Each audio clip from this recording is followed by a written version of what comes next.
It's not the X's and the O's, it's the Jimmies and the Joes. You've heard that saying. Well, this show, we let you know who the Jimmies and the Joes are. This is the Locked On Ole Miss podcast. You are Locked On Ole Miss, your daily podcast on the Ole Miss Rebels. Part of the Locked On Podcast Network, your team every day.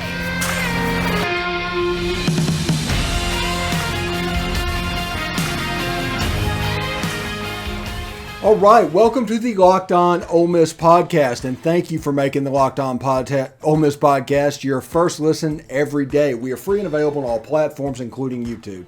Do us a favor, go to YouTube, subscribe to the YouTube channel, hit the bell for notifications whenever we upload a new video, which happens quite frequently, and, of course, upvote the video itself. Thank you very much for that. This week, you may notice there's a lot of videos going up at weird times. They all get released at the normal time, but they get previewed earlier. The reason is my mom is coming in tonight, and I wanted to make sure all the videos and content for you guys was taken care of. So that's taken care of Thursday and Wednesday and Tuesday, and all of that just to make sure I can get to the airport and pick her up at rush hour in Orlando, I guess last night. So thank you for that. Today, I wanted to talk a little bit about basketball. We haven't talked about basketball much. And, I mean, there's probably a reason for that. There hadn't been a whole lot going on. They've been doing some work in the transfer portal. That's obvious. Players going out, players coming in. This is going to be a completely new look team. But they had to replace their staff as well. And part of that was the hiring of Robert Kirby. And many people might not know who Robert Kirby is, but he's a basketball he's a basketball coach with a long history in the area. He's a Memphis native, first of all. He's done a lot of time at Georgetown, but he really cut his teeth at Mississippi State on the Stansbury staffs back and stuff like that.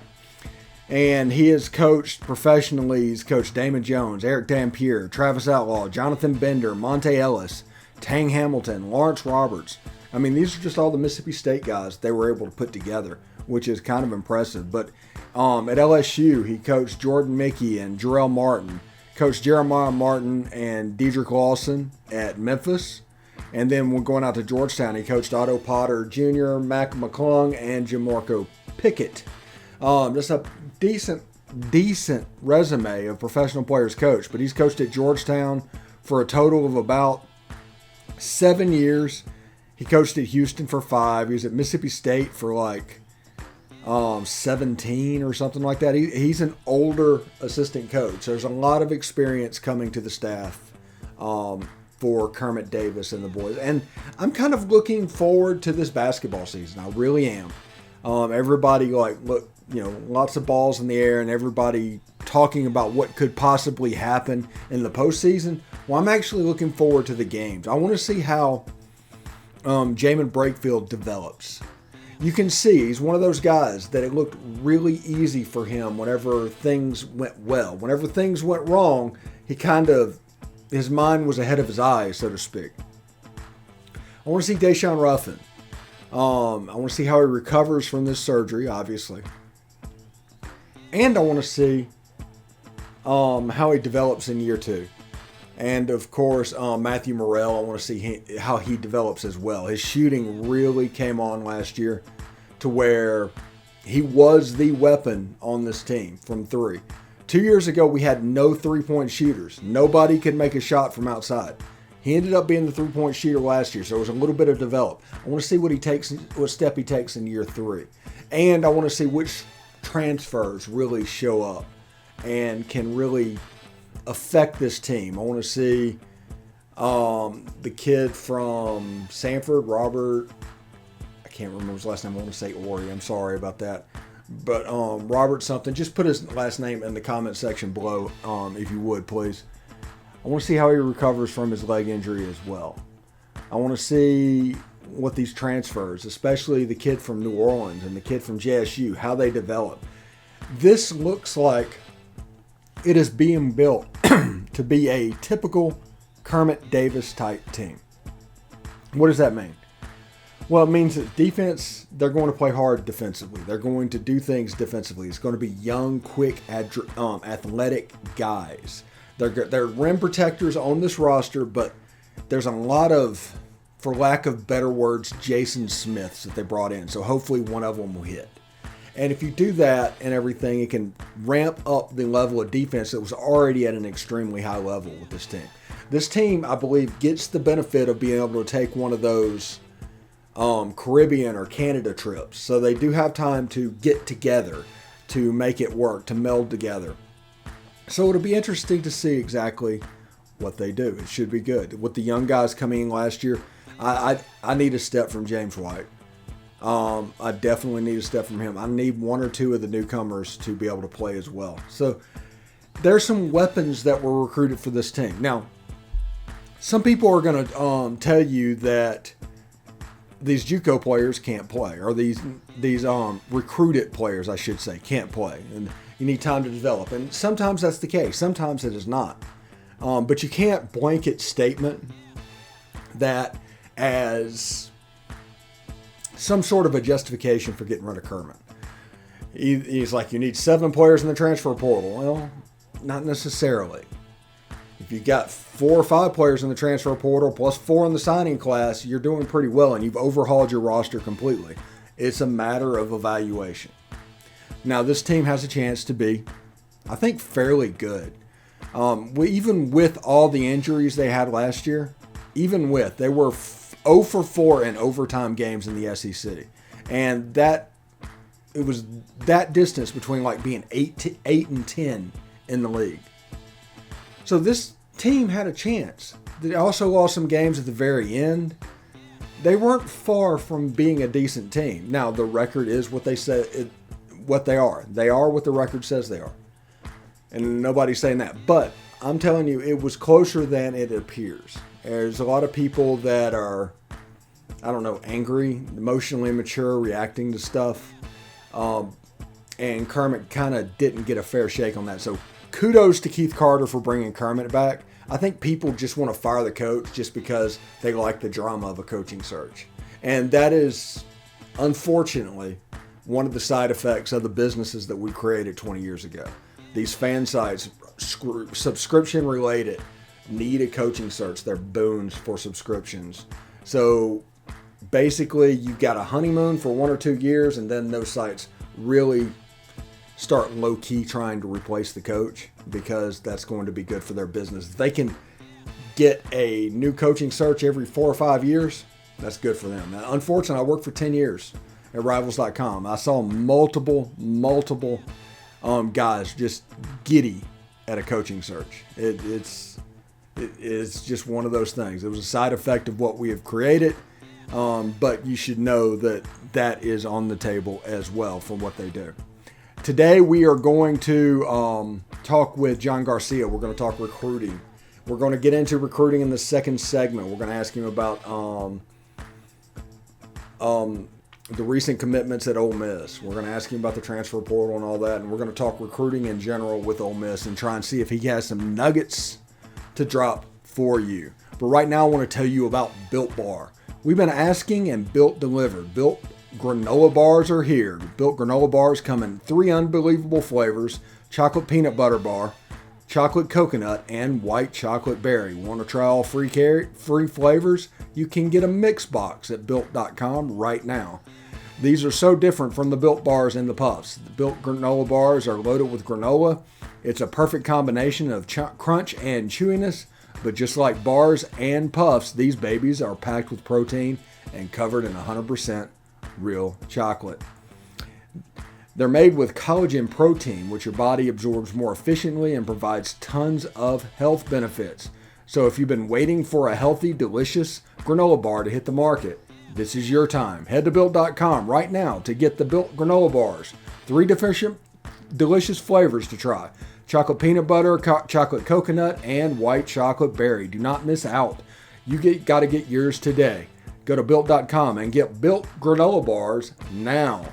Go there. Use promo code LOCKED15, all one word, and get 15% off your order. Use promo code LOCKED15 for 15% off at Built.com. All right, we have an important favor to ask you. We've put together a survey so we can learn more about the listeners like you and make your favorite Locked On podcast even better. This is your opportunity to tell us what you like and what you do not like about the podcast. Go to the LockedOnPodcast.com/survey right now to get started. It won't take very long, and everybody that completes a survey can qualify for a chance to win one of 10 $100 Ticketmaster gift cards. To take the audience survey, go to LockedOnPodcast.com/survey. Thank you for your help. All right, in the first segment, we talked a little bit about the new basketball hire. That's one of the benefits of our sites is since we're not in the news game, even if something is a little bit late, we can talk about it and it's all good. Basketball, there was a little bit of a lull that came up. I have to go get my mom. I needed a story. The basketball thing came up. Boom, there it was. The second thing is we have John Garcia coming up shortly, so stick around for that. But right now, I want to talk about the 3 commitments in this class. There's Suntarine Perkins from Raleigh, Mississippi. We've done pretty well in Raleigh in the past. Marcel Reed and Daniel Demery. Marcel Reed and Daniel Demery are fairly recent. Suntarine Perkins has been a commit for a while. Suntarine is the national 102nd player in the country. He is 7th at his position. He's listed as a linebacker. He's 6'3", 210. He can really run. He's really versatile. And he is important for this class because of what he can do, and especially what we do defensively. I can see him lining up as a linebacker on the second level in the 3-2-6 and being an excellent sideline-to-sideline threat. He's a super physical guy, but he also plays some wide receiver. He's a heck of an athlete. Honestly, he reminds you a little bit of DeJuan Black or Nakobe Dean as far as athletic ability at the linebacker position. He's somebody that is going to make Ole Miss very happy for 3 years. He will not be here longer than 3 years. He will be here 3 years. He's going to go to the NFL, and that's what he's planning on doing. I will ask John about him. I have not given him heads up about Suntarine Perkins, but if I remember, I will ask him on the interview today. I talked to him in recording about 2 hours, I think. But if I remember, I will ask him about Suntarine. Marcel Reed, he's talked about Marcel 2 or 3 times, so I'm not really going to trouble him with that. But the thing I want to remind everybody about is he was at the Elite 11 in Nashville. Not just Marcel, but John was. And John talked about him outperforming, I'm going to call him Nico Imaleva. He pronounced it differently. But Marcel actually outperformed Nico at that, let's call it a home cooking Elite 11 for Nico. And Marcel threw the ball. He did some very athletic things. There's some twitchy things. He's a guy that has a chance that, as John said and pointed out, that if he hits his ceiling, he has a chance to be RG3 level. Now, I'm not saying he's RG3. Understand that. I don't do comparisons straight to straight. I want to know effect-wise, the way a defense has to prepare for what you're doing. Yes, RG3 might be a better runner than Marcel will be, but that doesn't mean Marcel is not going to be an elite runner. If you watch his highlights, you can see exactly how that works. Passing the ball, though, I think him going to NBA, him at Montgomery Bell in Nashville, has actually hurt Marcel in the passing game. I think he could be a higher rated quarterback if he had more of an opportunity. This is a 1997 type offense. This is like the 1997 Noel Mazzoni, Tommy Tuberville offense. It's just what it is. There's plenty of waggles. They're going to do some zone stuff. It's fairly simple and straightforward. It works. Don't get me wrong. His job is to win football games, not necessarily prepare him for college. But it doesn't really point out his strengths in the passing game because they don't throw the ball a whole bunch. And things like the Elite 11 and all that, they might open it up this season. I do not know. It's something I'm not really expecting, but he is a gem at quarterback. If Ole Miss does not sign another quarterback, I am happy. I will say that again. If Ole Miss does not sign another quarterback, I am happy because he has a chance to be that good. And he doesn't have to start right away. Now, the other one is Daniel Demery. Parish Episcopal School, Dallas, Texas. He's listed on 3 as a 3-star. On 247, he's a 4-star. So you got players that are all in the upper 3-star, lower 4-star range. It's going to be fine. Because you need to understand with these recruiting services, I'm just going to say it. I'm not really sure how much they know what they're talking about. And this is somebody that worked at Rivals for 10 years. Because let me give you some inside baseball and how these recruiting services work. Whenever 24/7 started up, way back when, I was at Rivals.com. Whenever that split happened. And people like Barton Simmons and Patrick Foley and all these guys moved on to 247. Including several people in their scouting department at Rivals.com. Because before this split, the scouting department at Rivals.com was unmatched. There was not a second place. It was like first place and then like 6th place in recruiting scouting. It was the absolute best it will ever be in college scouting. It was around 2008. Okay, I will say it again. College scouting was at its best in 2008. All the main players were in one place. People that were football guys to go along with guys that were admin guys. There wasn't much going on. Rivals replaced the guys that went to 247 with reporters. So you might be a reporter with the Palm Beach Post and all of a sudden you're a football guy. And the point of that is Yahoo and Rivals, well, these people are going to be writing stories about them. We need people that can write. We can teach them how to be football people. Well, the problem is the people that would teach them were at 247. So those people developed over time as being the leaders in that side of the sport. And to the point, nobody ever talks about Rivals rankings anymore. Think about that. When was the last time somebody talked about Rivals rankings? It's all the 247 composite, the on-3 consensus, although I'm not really sure about that. And they have it set up to where the higher they're ranked, the more NIL money it is, which it might actually work out that way, but it almost looks like you're bidding at players, and it's not an extremely good look. But because of this, you have those guys at Rivals. You have ESPN that is basically the Under Armour All-American Game scouting department that's actually ranking the players. At Rivals, you have the combines. Everything is off of combines and measurables. So it's kind of all over the place. Now, you also have Huddle showing up a good bit. So that helps a little bit with evaluation. So this is my advice to you. Don't look at rankings. Don't look at an NIL value. Don't look at anything about it. Just watch the video and trust your eyes. You've seen enough football to know what good is. Now, everybody knows what a 5-star player is. Every single person could come in and rate a 5-star player. I could take somebody off the street that has never even watched football, and within an hour, he could pick out a 5-star player off the highlights. That is the easiest thing to do in sports. The problem, and this is where you see the problem lie. The problem lies with the 3-star player and the low 4-star player, and which one is which. You might have a guy that is rated as a 5.5, using the Rivals thing, 3-star, the lowest possible 3-star. You may have somebody that is like a 5.8, the lowest possible 4-star, and the 5.5 is actually a better player. But because there's some kind of a measurable, the other guy has the higher rank. Nick Broker was the lowest ranked 3-star on Rivals.com. And the analysts that did that argued with me about that.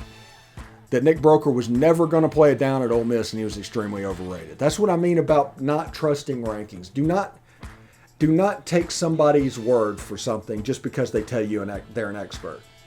It's not going to work out. You don't understand the background in which these guys get hired. I'm not saying they're bad people or anything like that. I'm not throwing any shots out there. I just think people need to understand the openness and honesty that I'm putting out here when it comes to recruiting services. When I say do not believe recruiting services, do not believe in recruiting services. Like I said, everybody can pick out a 5-star. If they tell you it's a 5-star, you don't even need to watch the highlights. It's going to be a 5-star. But if they tell you it's a 3-star, it's a low 4-star, it's even a 2-star, you need to watch it and make your own judgment on it, because there's there's a slight chance they don't know what they're talking about, especially now that NIL dollars are at play. There could be a player that makes a lot of NIL money in high school, and they're going to assume they're a good football player, but it's probably because of other reasons. So just be careful. That's all I'm telling you to do. I'm not telling you to ignore everything. Take all the information in. Just make your own decision based on your own eyes. Trust your own eyes. That's all I'm saying. So when we come back, we are going to have John Garcia to talk a little bit about recruiting and see where we are. We're going to talk about Daniel Demery. We're going to talk about Suntarine Perkins and anything else that might come up. So stick around. Thanks for making the Locked On Ole Miss podcast your first listen every day. We are free and available on all platforms, including iTunes. Do not forget to rate and review us on iTunes. You can say whatever you want to say. Just leave us a 5-star review. That'll help others find the show down the road. I am here with John Garcia, and we are doing our weekly recruiting segment. And today, John, I wanted to talk about guys that have been in the system for a long time, and also like transfers and the recent stuff. So I just want to talk about, can you give a baseline description about Suntarine Perkins? I hope I pronounced his name right, and what Ole Miss could have with him. He's just been committed for so long. I don't want him to fall between the cracks. Yeah, for sure. The first commitment for the Rebels in this class of 2023, in-state kid from Raleigh who, man, I mean, he can do a little bit of everything, right? He profiles at several different positions. I think he's listed at 6'1 or 6'2", well above 200 pounds. He looks like a running back. He can play linebacker, maybe even defensive back, depending on where you want to designate him in college, because he does all of that successfully at the high school level. I think he's a big physical athlete. He's twitchy enough to play laterally. I think that you can hand him the football and really live with that. But when you start to talk about a projection, it's really about him attacking the football. That short area explosion that makes him so coveted. And, by the way, Alabama's trying to flip him, and he's taking a visit there. So we'll see how that goes. That short area explosion sells a little bit more on the defensive side of the football in terms of stopping running backs. I think he's athletic enough to play in space, but again, he's got this frame where you can add even more weight onto him, and he could become a true, SEC style linebacker, both in terms of his play and certainly with how he looks when he lines it up. So he was an important early get for Ole Miss. Again, you got to work to hold on to him, but I think he can profile at multiple positions, but linebacker feels like the safest bet right now. And that's, a long-term position of need for the program. Yeah. When you look at him, do you see a little bit of high school D1 Black in his game a little bit? Is there a little bit of similarity there? Yeah, just kind of jack of all trades where you're just like, I could put this kid at receiver and he'll figure it out. So there's a lot to like there athletically. DeJuan was all over the field in high school earlier, or a couple years ago, I should say.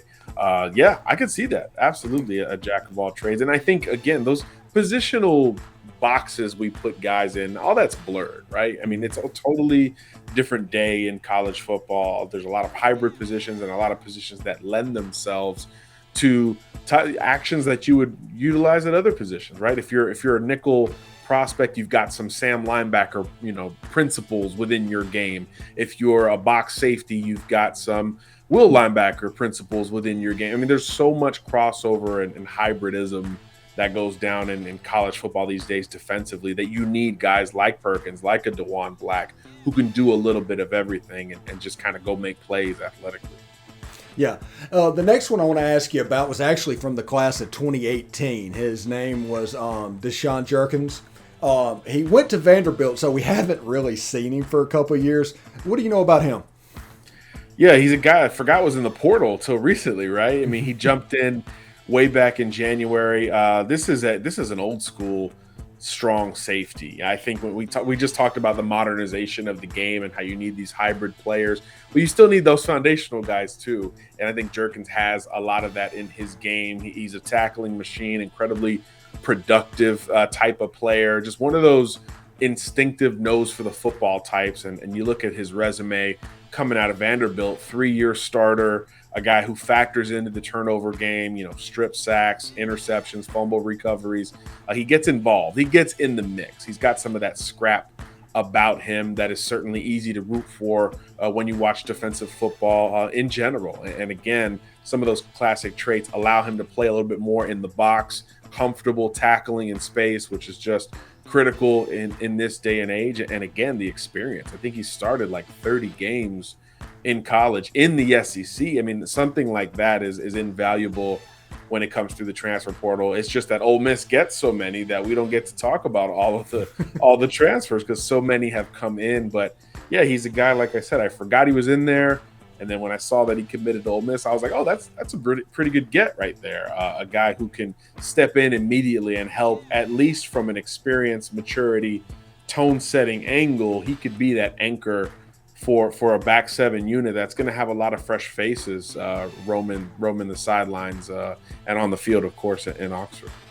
Yeah, and like you said, he got in the transfer portal in January, but he was sure to graduate because the Vandy guy knows what that Vandy diploma is worth, and mama didn't raise no fool, so to speak. So yeah, all right. 2 years of eligibility left too, right? So he's got that 2020 COVID year that everyone got is certainly still impacting a lot of these college rosters. So he could be a 2-year staple of the Ole Miss secondary before it's all said and done. So again, he's very smart for a reason. Yeah, it's very good. Graduating Vandy with 2 years of eligibility left, that's nothing to sneeze at any point.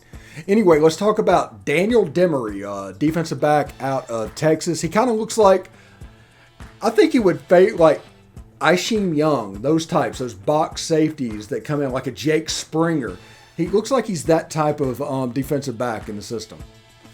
Yeah, another guy, well over 6 foot, or right around 200 pounds, just physically looks like he's already playing college football, but he's got a whole year of high school ball left in the state of Texas. Comes from a winning program as well in Parish Episcopal there in Dallas. Already has a state title ring under his belt, so you certainly like that. And when you pop on the tape with Demery, you like a lot about his game. Like you said, Steve, very much a box safety, physical guy. I mean, the first thing that's going to strike you is his athleticism and the short area explosion upon contact. He can really push a guy against his will with or without the ball in his hands. Incredibly reactive, a guy who, I watch when he's lined up in the box or even assigned to quarter coverage. He's a guy that if he's read and run, he might not push into that pedal early in the drop. He might just react and come downhill quickly. So a guy who trusts his instincts on top of it is something that you really like to see. And you watch a little bit more and he's impacting special teams. He's got good long speed for a guy who's going to be put into that box safety box, for lack of a better phrase.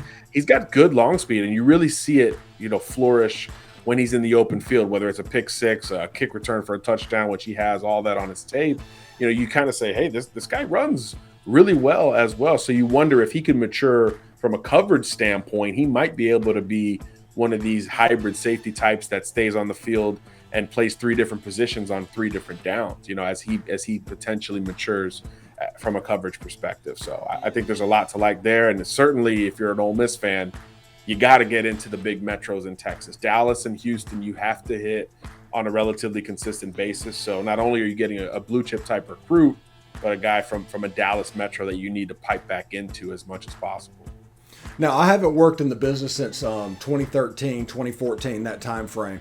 But a issue that came up with Texas kids is you would get a kid that's a 4-star. Let's say he's number 121 in the country. And then you would have a kid from Mississippi that's a 4-star, number 122. And I tell people you want the Mississippi kid because the Texas kid is so well coached in high school, they're close to their ceiling. That Mississippi kid has a little bit more room to go. Is that still the case? Is everybody kind of catching up with Texas, or is Texas still having that gap?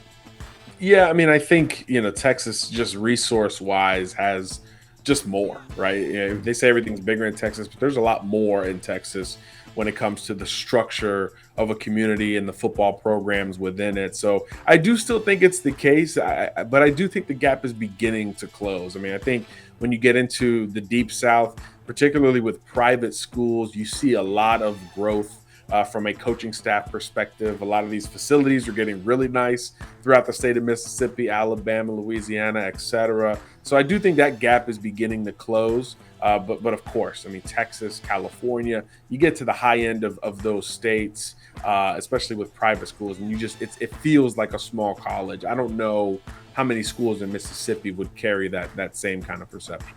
Yeah.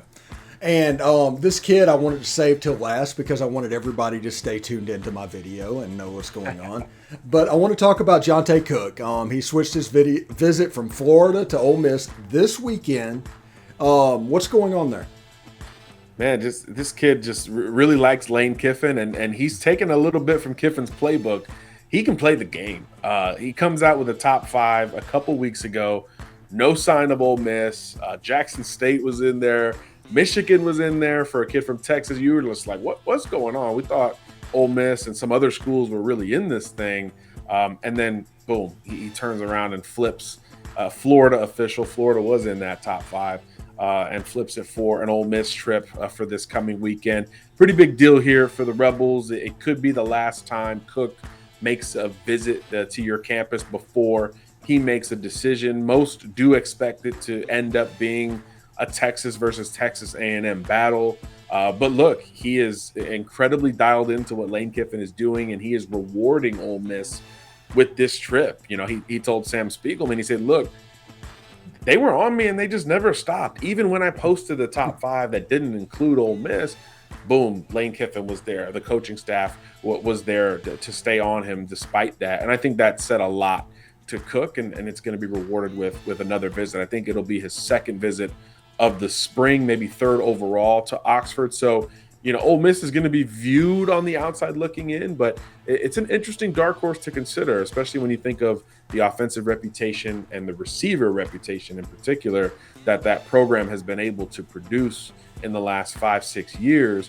You know, it's one that people should keep an eye out for with Cook now that he's going to take this visit. And again, first official visit, you want that position, right? You want to set the bar for a national recruit like this. So I'm very curious to see how Ole Miss handles it on their end, and of course the reaction from Cook thereafter. But you know, you're in the ball game if you're getting official visits from elite recruits like this. So it shouldn't be overlooked. Yeah. Also, since the last time we talked, I believe Ole Miss offered Jaden Rashada's brother, who's a JUCO out in California, and he's going to take an official visit with Jaden Rashada. So he looks like he's going to be back on Ole Miss's campus again. What are you hearing there? Longer defensive back, junior college kid, so he's got 3 years left. He was committed to BYU, and he was kind of done with the process, and then early in the spring started to pick up more offers, and now he's going to make a decision, we think pretty soon, by the way, between 3 schools: Ole Miss, Miami, Virginia Tech. So Ole Miss getting this visit right now when we think something is coming soon has to play well for the Rebels. And look, anyone thinking that they're hosting Roman for the visit just to get Jaden back on campus, Jaden's already visited 3 times, including for an official visit. You know, I think he knows exactly what the Ole Miss pitch is and whatever Lane Kiffin is selling from a quarterback perspective. I do think this trip is about Roman. I think they're trying to lock in another experienced defensive back. He's got great length at 6'2", 6'3", a lot of strong foundation athletically, good ball skills as well. Just things you need on defense in a pass-happy, era of college football. So I think the Jaden Rashada caveat is important because, it's going to be hard to say no to him, and he's deciding June 18th, so that's coming up too. But I do think this is about closing on a Roman Rashada, again, a big corner, position of need for the Rebels, and I think this trip could help seal the deal there before all said and done. Yeah, most Ole Miss fans, when they hear about Roman Rashada, they automatically go to Denzel Kimdichie. Right.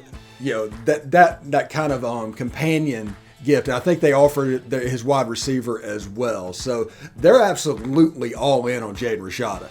There's no doubt there. They are completely in, but I just worry that the NIL game of Oregon, the NIL game of Miami, that's a little bit scary at this point in the process. Yeah, and he's just got a lot of schools still in it. Top 7 is out for Jaden. He's going to see A&M this weekend after Ole Miss. So he's going from Ole Miss to A&M. Basically, LSU's getting an official before all is said and done. He just saw Florida last week, and I'm hearing the Gators' confidence kind of growing. Is it out of nowhere? it feels that way. So we'll see how it lines up. But yeah, there's still a lot to go in this Jaden Rashada recruitment. So it doesn't hurt to get that fourth visit out of him under this current coaching staff, because he did visit twice before the OC change from Levy to Charlie Weiss Jr. So I do think that that's important, specifically for Weiss, to get one more in-person, shot at Jaden Rashada. But yeah, there's a lot of players involved here. You mentioned Oregon, Miami, LSU, Florida, A&M, and Ole Miss. Really, of the top seven, Cal's the only one in that top seven that nobody really thinks has any kind of shot. So no disrespect to the Bears and Justin Wilcox, but yeah, we think those other six are much, much heavier players in the game for Rashada. And that'll be as fascinating and important a quarterback domino as there is in this class. All right. Thanks for making the Locked On Ole Miss podcast your first listen today. Now make your second listen Locked On NBA Big Board podcast. Raphael Barlow, Richard Strayman, Sam Ferris, and Leif Tholen give fans an in-depth look at the biggest prospects and the latest player rankings, and of course, big boards. Follow the Locked On NBA Big Board every day on the Audacity app, YouTube, and wherever you get your podcast. John, thank you so much for coming by and do this. Hopefully, we'll have some more players and we can keep this up throughout the summer. I appreciate it, bud. Sounds good, my friend. Thanks for having me back on. Take care. All right. Take care.